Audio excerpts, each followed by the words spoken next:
ベランダでビオトープにチャレンジです。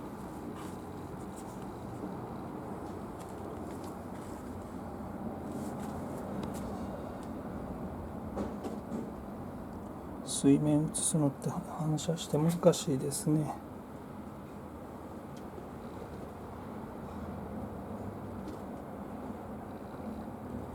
プラケースにそこに砂利を入れて水草浮かべて、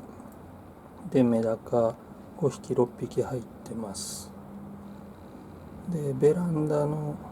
3階で屋根ないんですけど、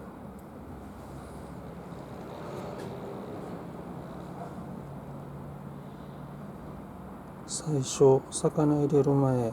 草だけ浮かべてた時に蓋つけてなかったら大雨が降って水が溢れてましたので、手法クリップで足作って雨よけの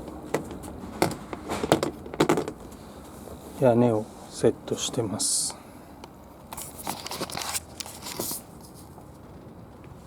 横からでは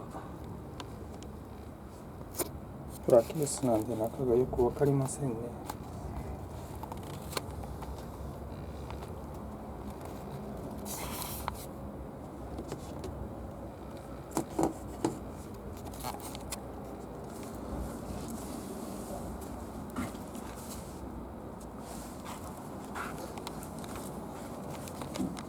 どっちから回り込んでも反射しますね。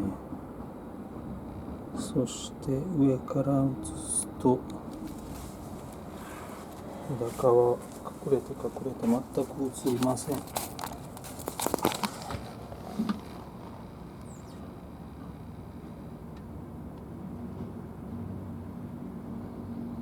肉眼ではそこにメダカが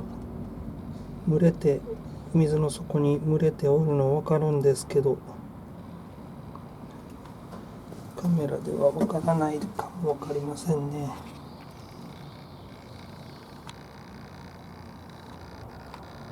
分かったかな。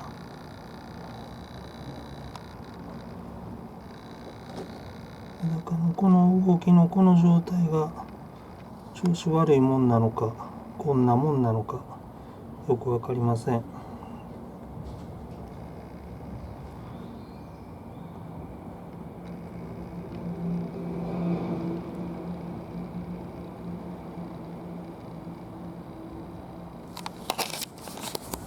しばらく勉強用にこの水槽イソトープ目指してるんですけど、エアレーションも入れてないんですけど、様子見ていこうと思います。